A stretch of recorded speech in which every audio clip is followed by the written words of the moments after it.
Dattajirao Kadam textile and engineering college Wada. आणि इथे आता सध्या DKT कॉलेज आहे आणि आपण बघताय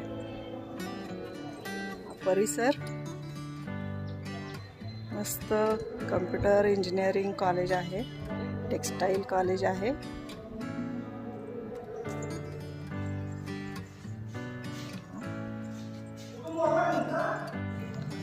हत्ती वगैरे, खूप सुंदर कॉलेज.